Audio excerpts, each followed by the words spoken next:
Assalamualaikum warahmatullahi wabarakatuh. Salam sejahtera buat kita semua yang saya hormati, sahabat-sahabatku sekalian. Pada kesempatan ini saya ingin membahas tentang teori. Sebagaimana yang telah saya sampaikan bahwa saya punya program kuliah sosiologi gratis dan saya ingin pada kesempatan ini bicara tentang teori karena keunikan sosiologi adalah pada teori-teorinya. Saya ingin bicara tentang yang pertama mengenai unsur-unsur teori. Setiap teori dapat dianalisis berdasarkan beberapa unsur yang penting. Berikut ini adalah penjelasan untuk setiap unsur tersebut. Yang pertama, nama teori. Setiap teori ada namanya. Nama teori adalah label atau sebutan yang digunakan untuk mengidentifikasi suatu teori. Nama teori seringkali mencerminkan konsep utama atau penggagasnya. Contohnya teori relativitas. Itu berarti konsep utamanya adalah relativitas.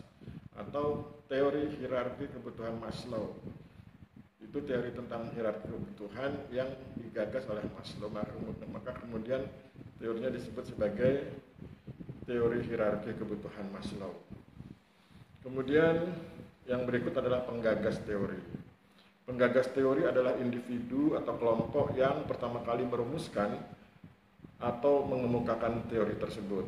Penggagas teori adalah orang yang bertanggung jawab atas ide-ide fundamental di balik teori itu. Contohnya, Isaac Newton adalah penggagas teori gravitasi universal. Kemudian setiap teori juga ada substansinya, atau kita menyebut sebagai substansi teori. Substansi teori adalah inti atau isi dari teori itu sendiri. Substansi teori mencakup prinsip-prinsip dasar, asumsi, postulat, dan konsep-konsep utama yang menjelaskan suatu fenomena. Contohnya, substansi teori relativitas Einstein adalah bahwa ruang dan waktu bersifat relatif dan saling terkait. Yang berikutnya atau yang keempat adalah manfaat teori. Manfaat teori adalah kegunaan atau aplikasi praktis dari sebuah teori. Manfaat teori bisa berupa membantu kita memahami dunia, memprediksi hasil, memecahkan masalah, atau bahkan menjadi dasar bagi pengembangan teknologi baru. Contohnya, manfaat teori kuman adalah untuk memahami penyebab penyakit dan mengembangkan metode pengobatan serta pencegahannya. Yang kelima, teori juga punya asal-usul atau punya riwayat. Asal-usul teori menjelaskan konteks historis dan latar belakang mengapa teori tersebut muncul. Ini bisa mencakup peristiwa penemuan atau pemikiran yang mendorong penggagas untuk mengembangkan teori. Contohnya, teori evolusi Charles Darwin berasal dari pengamatannya terhadap flora dan fauna di Kepulauan Galapagos. Yang keenam adalah pengembang teori. Pengembang teori adalah orang-orang yang menambahkan elemen baru, menguji ulang, atau mengadaptasi teori tersebut agar lebih relevan dengan perkembangan zaman atau temuan baru. Contohnya, banyak fisikawan setelah Einstein yang mengembangkan aspek-aspek lanjutan dari teori relativitas. Yang ketujuh adalah teori turunan. Teori turunan adalah teori-teori baru yang muncul atau dikembangkan dari sebuah teori utama. Teori turunan ini seringkali berfokus pada aspek yang lebih spesifik dari teori aslinya. Contohnya, dari teori evolusi Darwin muncul banyak teori turunan seperti teori seleksi seksual dan teori genetik. Dengan memahami unsur-unsur teori ini, kita dapat lebih memahami bagaimana teori-teori ilmiah dikembangkan dan bagaimana mereka berkontribusi pada pengetahuan kita tentang dunia. Sahabat-sahabat sekalian, sekarang kita langsung masuk ke teorinya. Kita mulai mencoba membahas teori struktural fungsional. Teori struktural fungsional adalah sebuah teori sosiologi yang memandang masyarakat sebagai sebuah sistem yang terdiri dari berbagai bagian yang saling berhubungan dan bekerja sama untuk menjaga keseimbangan dan stabilitas sistem secara keseluruhan. Penggagas teori. Teori struktural fungsional memiliki dua nama besar yang terkait dengan pengembangannya, yaitu Herbert Spencer, sosiolog Inggris yang pertama kali mengadaptasi analogi organisme biologis ke dalam masyarakat. Yang kedua, Émile Durkheim, sosiolog Prancis yang mengembangkan ide ini lebih jauh dan menekankan pada pentingnya solidaritas sosial dan fungsi institusi dalam menjaga kestabilan masyarakat. Kemudian kita masuk ke substansi teori. Jadi kalau kita memahami teori atau membaca teori struktural fungsional, maka dia ada substansinya. Substansi utama teori struktural fungsional adalah bahwa masyarakat dipandang sebagai sebuah sistem yang terdiri dari berbagai bagian yang saling berhubungan dan bekerja sama untuk menjaga keseimbangan dan stabilitas sistem secara keseluruhan. Teori ini berfokus pada pertama, struktur sosial, pola-pola yang relatif stabil dari hubungan sosial seperti keluarga, institusi pendidikan, pemerintahan, dan ekonomi. Kemudian yang kedua, fungsi sosial, konsekuensi dari pola tindakan sosial yang membantu menjaga stabilitas dan keseimbangan masyarakat. Yang ketiga, keseimbangan atau equilibrium.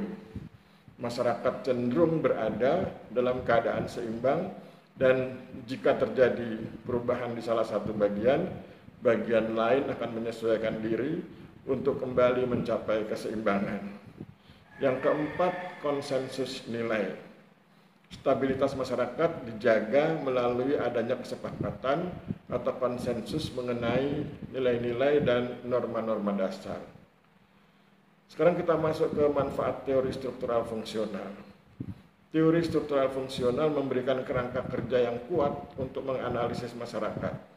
Manfaatnya antara lain, pertama, analisis holistik, membantu kita melihat masyarakat sebagai satu kesatuan yang utuh, bukan sekedar kumpulan individu. Yang kedua, pemahaman stabilitas sosial, memberikan penjelasan mengapa masyarakat bisa stabil dan teratur.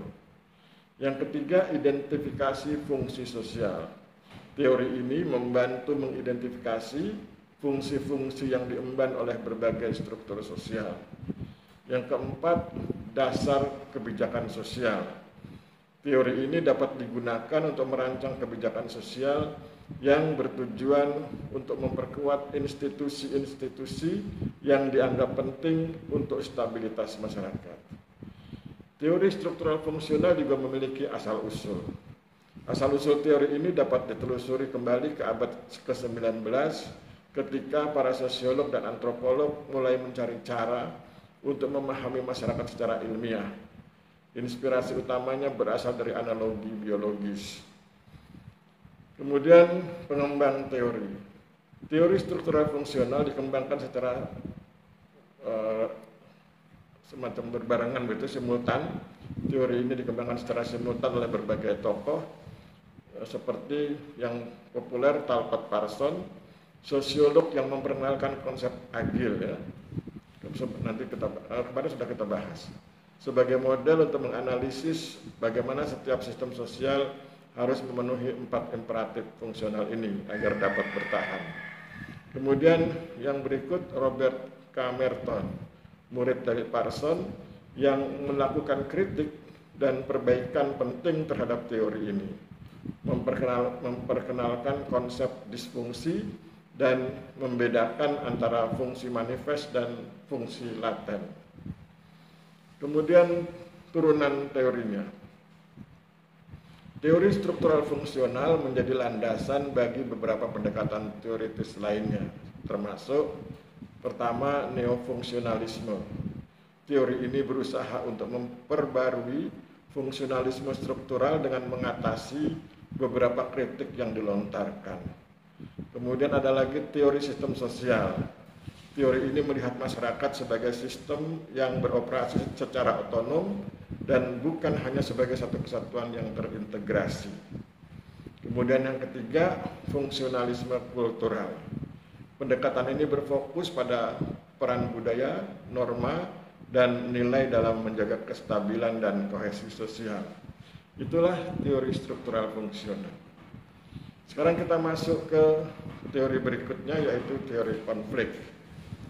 Jadi teori struktural fungsional, teori konflik, dan nanti akan kita bahas teori neofungsional, itu berada di paradigma yang sama, yaitu paradigma fakta sosial. Jadi di sosiologi itu ada 3 paradigma. Paradigma fakta sosial didukung oleh 3 teori utama, yaitu teori struktural fungsional, teori konflik, dan teori neofungsional. Kemudian ada lagi paradigma berikut yang muncul kemudian, yaitu paradigma perilaku sosial, yang didukung juga oleh 3 teori utama, yaitu teori perilaku sosial, teori pertukaran sosial, dan teori pilihan rasional. Kemudian muncul paradigma berikutnya, paradigma definisi sosial, yang didukung juga oleh 3 teori utama, yaitu teori fenomenologi, teori aksi, dan teori interaksionisme simbolik. Jadi ada 3 paradigma. Yang pertama muncul adalah paradigma fakta sosial, kemudian dilanjutkan muncul paradigma perilaku sosial, dan yang terakhir paradigma definisi sosial. Ketika muncul paradigma baru, paradigma yang lama tidak dihilangkan, tapi mereka kemudian berdampingan. Dan kemudian sekitar tahun 2003 ada pemikiran untuk menggabungkan semua paradigma itu menjadi paradigma integratif. Sobat-sobat sekalian, mari kita bahas tentang teori konflik. Teori konflik adalah sebuah teori sosiologi yang memandang masyarakat sebagai sebuah sistem yang tidak stabil dan dipenuhi oleh ketidaksetaraan. Konsep inilah yang kemudian menjadi dasar pandangan beberapa sosiolog yang menyebut bahwa teori konflik adalah teori yang paling kritis dalam memahami sebuah fenomena. Teori ini berpendapat bahwa konflik antara kelompok-kelompok yang berbeda adalah pendorong utama perubahan sosial. Penggagas teori, Karl Marx adalah salah satu tokoh yang paling sering dikaitkan dengan fondasi teori konflik. Ia melihat masyarakat sebagai arena pertarungan antara kelas borjuis, pemilik modal, dan kelas proletar atau kelas pekerja. Substansi teori. Substansi utama teori konflik adalah bahwa masyarakat adalah sistem yang tidak stabil dan dipenuhi oleh ketidaksetaraan. Berikut adalah poin-poin utama dari substansi teori konflik. Yang pertama, ketidaksetaraan adalah hal yang fundamental. Masyarakat tidaklah harmonis dalam pandangan teori ini, dalam pandangan teori konflik, tetapi dibangun di atas ketidaksetaraan yang sistemik dan fundamental. Jadi masyarakat dibangun di atas ketidaksetaraan yang sistemik dan fundamental. Yang kedua, konflik merupakan kekuatan pendorong perubahan.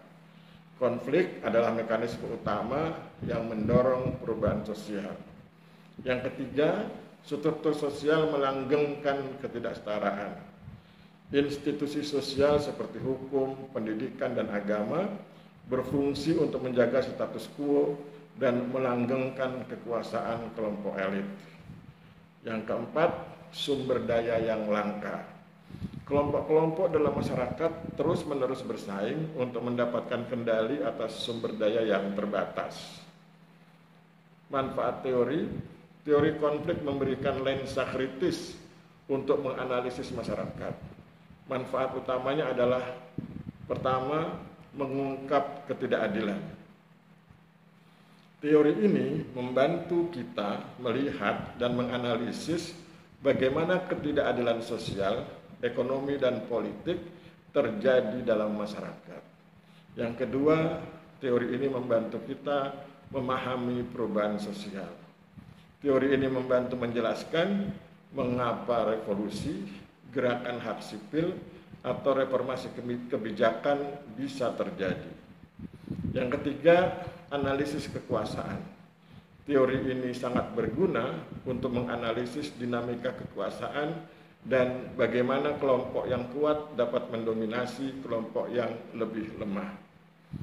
Asal-usul teori.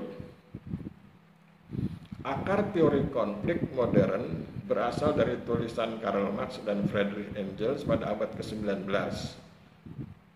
Mereka berpendapat sejarah adalah sejarah perjuangan kelas. Pengembang teori. Selain Marx, beberapa tokoh penting yang mengembangkan teori konflik yaitu pertama Max Weber. Ia memperluas ide Karl Marx dengan menambahkan bahwa konflik tidak hanya berpusat pada kelas ekonomi, tetapi juga pada perbedaan status dan partai. Yang kedua, George Simmel. Ia memandang konflik sebagai bagian dari interaksi sosial yang dapat menguatkan kelompok. Yang ketiga, C. Wright Mills. Ia berfokus pada analisis kekuasaan di Amerika Serikat, mengklaim bahwa negara tersebut dikuasai oleh segelintir elit yang terdiri dari pemimpin militer, politik, dan korporat. Teori turunannya. Teori konflik telah berkembang menjadi beberapa cabang seperti teori konflik fungsional.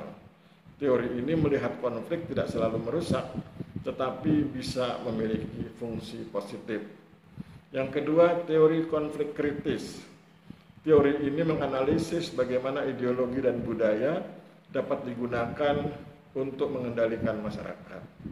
Yang ketiga, teori konflik feminis. Teori ini menggunakan kerangka konflik untuk menganalisis ketidaksetaraan gender. Keempat, teori konflik rasial atau etnis.